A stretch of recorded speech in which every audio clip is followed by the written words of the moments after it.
Sarava, bonsoir. Bonsoir, Angèle. Il y a quelques semaines, nous étions dans votre voiture à Pointe-aux-Trembles. On parlait de la liste grise, la liste noire sur laquelle Maurice se trouvait au niveau des services financiers. Le GAFI est venu à Maurice, a rencontré le Premier ministre, a fait des tours. Quelle est votre première impression? Écoutez, je pense que tout s'est très bien passé et que d'ici quelques jours, on pourra avoir une bonne nouvelle. C'est-à-dire en octobre, c'est-à-dire la liste, on va savoir d'ici. Mais je sais que tout s'est bien passé. Vous êtes aussi directeur sur le board de la SAIC. Alors comment va cette institution d'investissement à Maurice? Écoutez, la SAIC, malgré la crise, nous n'avons pas coupé nos dépenses du tout. Tout est resté, tous les projets has been up to date. Par exemple, le métro express, un HDC, des fermes photovoltaïques, tout. Il n'y a pas eu de réduction de nos dépenses. Tout a été normal parce que on pense qu'il faut préserver, premièrement, l'investissement comme tel qu'elle est. Ça, c'est important pour l'économie d'un pays. Donc, la SAIC se porte très bien, Jean-Claude. On parle de l'investissement, on va aller à l'éducation. Quel est l'effet, selon vous, de cette pandémie de la COVID-19 sur les enfants? Vous êtes père de famille, sûrement un enfant qui va à l'école. Ouais. Écoutez, il faut se mettre à l'évidence que les enfants, le niveau de la scolarité des enfants pour cette année a bien baissé. Parce que, vous savez, être à la maison, apprendre, c'est différent. Par exemple, c'est très compliqué pour un enfant d'apprendre sur une tablette, sur un laptop, à la télévision. C'est pas pareil. C'est un monde de différence. Donc moi j'ai vu, c'était une évidence pour moi que le niveau a baissé pendant ces 2 ans. C'est triste de constater ça. Et bon, mais j'espère que, là j'entends dire que peut-être le trimestre sera prolongé. Jusqu'au 17 décembre. Ah bon? Oui, 17 décembre. Donc c'est bien, c'est bon. Il faut. Parce qu'il y a trop eu de vacances, c'est pas possible. Mais c'était la seule solution qu'on avait quand les écoles étaient fermées pendant le confinement. L'Internet, Oui. la télévision. Justement, c'était la seule solution. Mais n'empêche, la triste réalité, c'est que nous avons perdu beaucoup de temps. Pour moi, l'année 2020, c'est une année de perdu, carrément. Pour moi personnellement, parce que moi, s'il fallait la refaire complètement et que l'enfant finit l'école à l'âge de 19 ou 18, je suppose. Parce que voir l'enfant une journée à la maison, c'était dur. Parce que c'était quelque chose. C'était pas facile. Pourquoi il manquait l'attention, l'atmosphère de la classe, l'autorité de l'instituteur ou tutrice. Justement, il y a eu un laisser-aller. Et les enfants se pouvaient venir en vacances. Ils se réveillaient à 9h tard. Ils allaient dormir tard, malgré qu'on mettait de la pression. C'était difficile à gérer. Donc, mais il y avait aussi les classes, le premier trimestre, ça a été peut-être 2 jours pour certains élèves, collégiens aussi, 3 jours pour d'autres qui préparaient des examens comme CPE, PESAC, SI, HSI. Écoutez, sur le principe lui-même, on s'est bien débattu, c'est-à-dire que le gouvernement a fait le maximum. On ne peut pas critiquer l'organisation même du gouvernement, de la ministre, d'ailleurs qui était mon prof, que je dis bonjour. On ne peut pas critiquer parce que vraiment c'était une situation exceptionnelle qu'on n'a jamais vue avant. Donc il fallait s'organiser à une vitesse de l'éclair, comme on dit, et ça a donné ce que ça a donné. Mais c'est une période bien difficile. Même pour les élèves comme pour les parents, c'est parce qu'il fallait s'organiser aussi pour être à la maison, pour avoir des gens ici à gauche. Ça a été aussi difficile pour les parents aussi, parce que généralement, c'est les enfants pendant 5 jours hors de la maison, entre 8h et 3h, tandis que là, il fallait trouver quelqu'un pour garder les enfants. C'est là, bon, heureusement, Ouais, c'était pas évident. C'était pas évident. Mais quand on regarde un peu les résultats, Vincent, on voit plus 15. HSC, on est sorti de 78, on est passé à 90%. On doit être heureux, c'est que ces longues vacances ont porté leurs fruits dans cet à côté, au niveau quantitatif. Oui, mais ça, c'est au niveau de la forme 5 et HSI. Parce que en forme 5 et HSI, ils savent qu'ils ont un examen à traverser. Donc, ils ont le syllabus, ils savent dans quelle direction partir. Et pour les petites classes, c'est différent. Comment c'est difficile pour quelqu'un qui est peut-être en grade 1, grade 2, grade 8-9? Ah, pour les petites classes, par exemple, allez, allons prendre, moi, mon fils, par exemple, il a 6 ans, 7 ans. À cet âge-là, c'est compliqué. Vous voyez, moi, je prends son exemple. Le groupe 6 ans, 7 ans, 8 ans, 9 ans. Mais c'est quand même là qu'on apprend beaucoup de choses importantes, comme le langage, par exemple. L'anglais, le français, la base des mathématiques, tout ça s'apprend maintenant. Moi, je parle de. Mais regardez, par exemple, la SI, la HSI. Moi, je me souviens à notre époque, on avait déjà nos questionnaires, on savait, on se préparait. Past papers. On attaquait ça pendant Les dernières semaines, les pendant derniers mois. semaines, mais eux, bon, c'est différent. Donc, eux, ils étaient à la maison, ils savaient dans quelle direction partir. Il y avait une approche différente. Donc, il faut bien séparer les grands et les petits, là. C'est surtout les petits qui ont souffert. Si j'écoute un peu votre logique, c'est-à-dire on pourrait avoir des résultats différents dans 4-5 ans par là? Ah oui, définitivement. C'est une très bonne question. Et je suis sûr que si on ne fait pas attention, on va se retrouver avec ce problème. Donc, il y aura soit des rattrapages intenses à faire, okay, pour cet âge 7, 8, 9, 10, okay, parce que c'est c'est l'âge là. Donc, non, il y aura du boulot à faire. Je pense que l'avenir nous le dira. Du boulot côté des enseignants, des parents aussi, essayer d'aider de rattraper ces 2 années. On ne sait pas ce que l'année prochaine sera pour le pays. Non, mais je pense que nous sommes dans la bonne direction maintenant. Parce que je pense que là, nous sommes, d'après les renseignements que je peux avoir à gauche à droite, c'est impossible de faire marche arrière maintenant. Donc, on y va, on va de l'avant, on a le vaccin. La situation est différente parce qu'à l'époque, on n'avait pas de vaccin, on n'avait rien. Donc, on ne savait pas. On était dans un flou le plus total. Et maintenant qu'on a le vaccin, on sait que le vaccin marche. Occasion aussi, dans le secondaire, de changer les textes, donc aller vers des textes un peu plus philosophiques. Vous savez, la COVID a changé l'humain. Okay? L'humain même a changé. Son caractère il est devenu plus, comment je vais dire, enfin, pas, il a cette crainte. Donc, il doit comprendre beaucoup de choses de la vie. Et moi, je suis de ceux qui pensent que la philosophie ne sauve pas. Donc, j'avais fait un appel l'autre jour sur Facebook, j'avais dit, si le ministre de l'Éducation voit mon post, je pense qu'il est temps de changer les livres que nous lisons à l'école. Je pense que Molière maintenant est dépassé, je pense que Shakespeare maintenant est dépassé. Nous avons besoin des écrivains comme Jean d'Ormesson, par exemple, qui n'arrête pas de dire que la vie est une vallée de l'or et de roses. Il a même aussi dit, à la vie, je dirais merci pour les roses et merci pour les épines. Donc, l'homme doit comprendre que la vie n'est pas ce fleuve tranquille, que c'était avant pour certains. Donc, maintenant, l'enfant, maintenant, donc, à l'école, il doit comprendre ce changement. Et ça, je pense que en lisant des livres de philosophie, des gens d'Ormesson, comment ça s'appelle, du Confucius, l'enfant va apprendre à avoir cet esprit, comment dirais-je, cet esprit, ce raisonnement, de comprendre que la vie n'est pas à changer. Vous comprenez, c'est plus.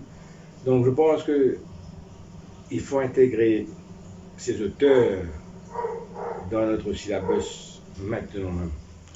Mais ça va dépendre de Cambridge, parce que c'est Cambridge qui fait le syllabus, donc il faudra en parler Justement, il faut en parler, il faut en parler et définitivement, c'est pas une chose, il faut en parler et je pense que maintenant, en 2021, Molière est dépassé,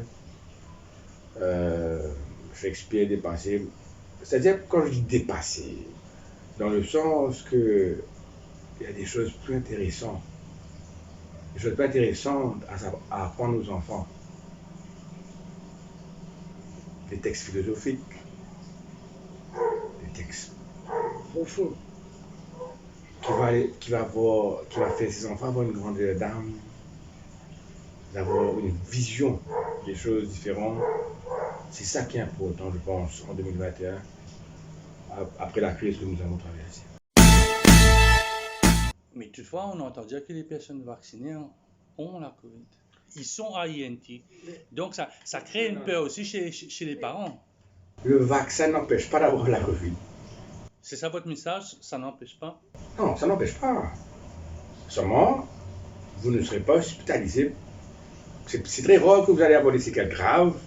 C'est-à-dire que vous pouvez avoir la COVID sans même savoir que vous l'avez. Vous êtes presque asymptomatique. Donc, c'est ça, vous faites l'effet du vaccin. Vous êtes vacciné? Ah oui, comme il est promis. Quel est votre message un peu pour ces enfants, ces grands-enfants qui ont réussi, sont maintenant lauréats? Vous avez sûrement écouté la radio, on va retourner dans quelques instants. Ce sont des bonnes nouvelles qu'on a eues. Il y a même un enfant qui est un lauréat qui est déjà au Canada, qui est en train d'apprendre, qui est heureux de savoir que il a eu la bourse. Moi, j'ai un seul message à dire à tous ces enfants. Vous retournez dans votre pays parce que vous êtes nés ici, vous avez fait beaucoup de choses, vos familles ici. Il faut avoir confiance dans l'avenir du pays. Surtout maintenant, hein, après ce cyclone qu'on a traversé, le pays a besoin de vous pour pouvoir remonter la pente, etc. Quand eux, Vincent Rabat, ils écoutent la radio, on va parler de ces nouvelles. Ils entendent attouchement, meurtre, accident. Ça les touche là-bas aussi, ça crée la peur chez eux, chez nous aussi, chez les enfants aussi. Non, écoutez, eux, ils sont déjà grands. Chez les enfants qui le problème. Et là, je pense, tous les jours, on parle de nouveaux projets de société, on parle de nouveaux... comment rehausser le niveau de la vie, comment changer, beaucoup de choses. Mais la première chose qu'il faut réfléchir, ce sont les informations qu'on passe à la radio. Parce que moi, vous savez, j'ai 2 enfants. Un fils de 7 ans, qui vient d'avoir 7 ans, et une petite fille de 2 ans. Vous savez, quand je suis dans la voiture avec lui, à la radio, tous les jours, information. Un homme a donné 7 coups de couteau à une femme. Viol. Mais pour un enfant, entendre ça, c'est quand même quelque chose, parce qu'il ne comprend pas. Qu'est-ce que c'est 6 ans, 7 ans? Il entend, on a donné 7 coups de couteau à quelqu'un, on a fait ceci, on a fait ça. Donc il faut faire bien attention. Je pense qu'il faut filtrer les informations. Ce que je veux dire par là, c'est que les informations de ce genre, de ce type d'information, peut-être devraient être pour le bien de la société, hein, pour l'avenir de la société, pour pouvoir remédier à tous ces fléaux qu'on trouve, parce qu'aujourd'hui ça se dégrade. Mais il faut se poser la question, pourquoi ça se dégrade? Qu'est-ce qui s'est passé? Moi je pense que l'information à la radio doit être filtrée, c'est-à-dire l'information de style un homme qui a infligé 7 coups de couteau ou de ce style doit être peut-être dans les journaux écrits, mais pas en live à la radio, des viols, des trucs comme ça tous les jours. Parce que les enfants sont dans les voitures de leurs parents, mais quand ils absorbent ça, moi ce que je fais, j'éteins la radio. Mais je ne sais pas ce que fait les autres parents. Mais la radio joue partout, dans tous les coins de chemin, dans les tabagiques, partout. Donc l'enfant, et entend ces nouvelles tous les jours. Et on ne sait pas ce qui va se passer en grandissant, quand il aura 15 ans, 16 ans, 17 ans, 18 ans. qu'est-ce qui peut se passer dans sa tête, je ne sais pas, en fait. Dépendant de son environnement, tout ça, ce sont des choses qu'il faut prendre en considération. Donc, pour revenir au point fondamental, je pense que les informations à la radio doivent être filtrées. Par exemple, politique, ok, environnement, ok, etc., etc. Mais côté crime, Faits divers. crime fait divers, basculons sur la presse écrite uniquement. À ce moment-là, le parent choisira. Mais ce sera peut-être un changement qui doit se faire au niveau de l'IBA. L'IBA a fait une bonne chose en mettant un journal, 2 journaux anglais sur toutes les radios privées, chose qui n'existait pas Ouais, il y a quelques années. Donc, ils peuvent modifier, dire, bon, ben voilà, mais ça va rentrer dans la ligne éditoriale de chaque radio. Justement, il y a un travail à faire. Tu es président, je pense. Je suis membre du médiateur, je ne suis pas encore président, membre du... médiateur. Donc, je pense que tu devrais soulever cette question.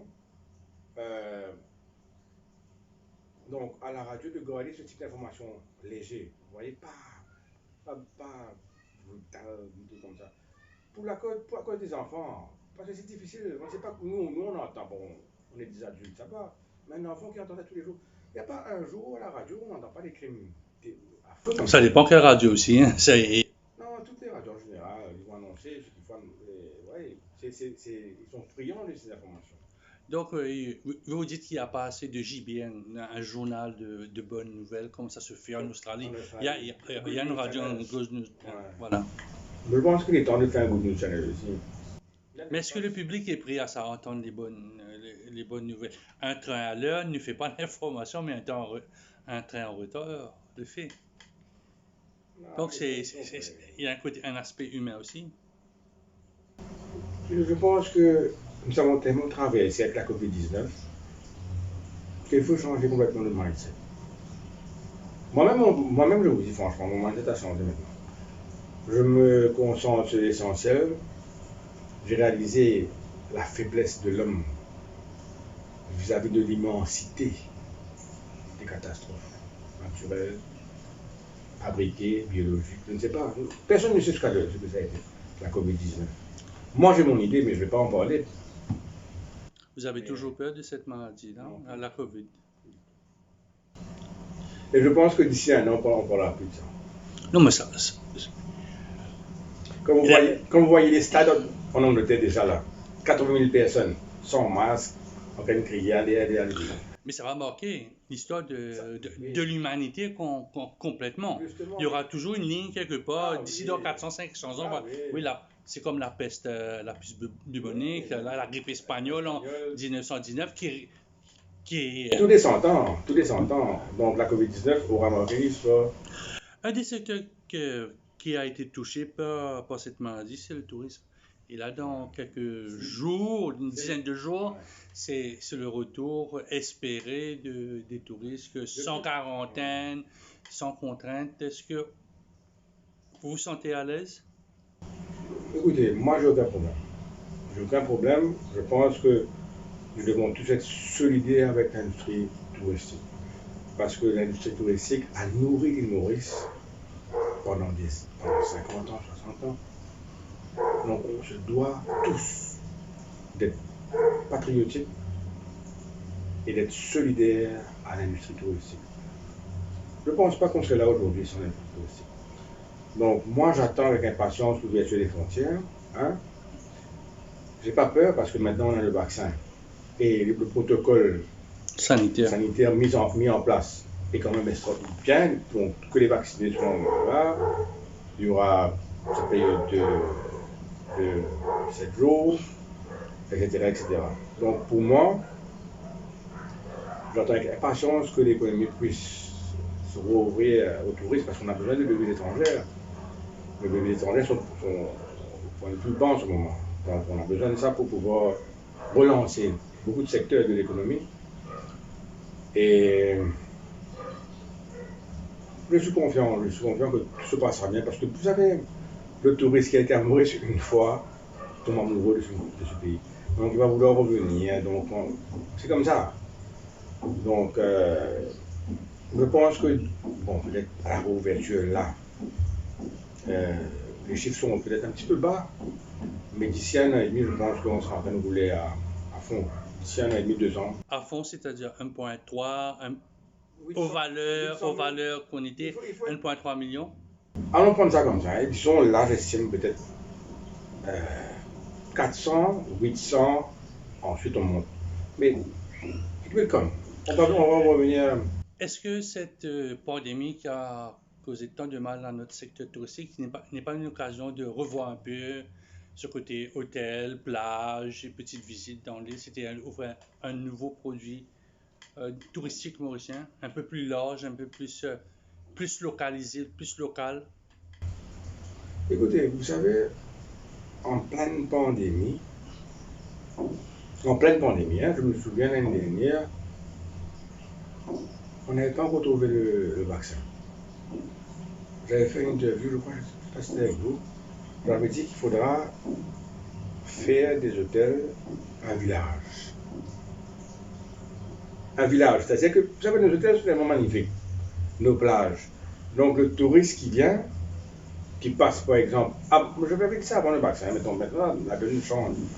Mais de faire de ces hôtels dans le village, comme ça, parce qu'à ce moment-là, le touriste peut passer une quinzaine de jours dans son hôtel, comme sur un paquebot par exemple. Quand vous allez sur un paquebot, vous restez sur le bateau. Et qu'est-ce qui se passe sur un paquebot? Vous êtes parti en croisière. Quand vous êtes parti visiter, je sais, je vous ai vu, on vient vous vendre des diamants à votre table. Oui. Quoi de plus beau, quoi de plus sensuel, quoi de magnifique? Un verre de champagne à la main. Alors il passe à 8 heures du soir, table en table, diamants, chaînes, tout comme ça. Donc, il faut que les boutiques bougent vers les hôtels. Par exemple, faire des soirées, vendre de diamants, faire des soirées, vendre de ceci, vendre de ça. Donc, pendant les dîners, tout le monde arrive et ils se déplacent, bien sûr. Par exemple, le Mauritius Duty Free Paradise, ils peuvent se déplacer, aller vers les hôtels, aller vers les clients. Donc un changement de paradigme, c'est-à-dire au lieu d'attendre les clients sortir de l'avion, passer devant la porte, rentrer, choisir quelque Non, chose, déjà. et Ouais. aller un peu plus vers le client dans les hôtels. Justement, there's so room for, we have to think more and more. There's a lot of ways to, il y a beaucoup de façons de faire des choses. Je peux comprendre Et de réussir, hein. Je peux comprendre que Maurice va être présent à Topresa. C'est un des plus grands salons de tourisme que le pays a l'habitude d'être présent. C'est une bonne initiative de montrer que nous sommes ce pays tant aimé par 1,2 million de touristes. Maurice maintenant est bien reconnu, hein. Donc, notre présence là-bas est normale. On a l'habitude d'être présent. Donc, c'est une bonne nouvelle et je suis sûr que ça va nous aider à encore plus. Dernière question, Vincent, quel sera le rôle du Mauricien lambda dans tout ça? Il va voir un touriste, il va pas perdre de sourire. Déjà, on avait dit que le sourire se payait. Est-ce qu'on va accueillir ce touriste-là? C'est vrai qu'on a passé par un moment traumatisant, mais je pense que maintenant il faut, we have to take it easy. Il faut être solidaire avec le pays.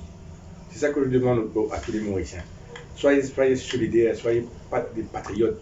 Revenez ces personnes que vous étiez avant envers les touristes qui vont bientôt atterrir au pays et faisons de ce pays. Rouge, bleu, jaune, vert. Rouge, bleu, jaune, non, oui, ça on n'a jamais perdu ça. Mais ce pays où il fait bon vivre et accueillant et tout ça, vous voyez. Donc c'est ça qui est. Et j'en doute pas. Pourquoi Vincent Raval n'en doute pas? Parce que le Mauricien reste le Mauricien. Le Mauricien, c'est un peuple spécial. Le Mauricien est très observateur, il est très. Ici au fond. On est né comme ça, c'est dans l'ADN des Mauriciens. Ça c'est beau, Vincent Raval, merci beaucoup. Merci à toi, en fait.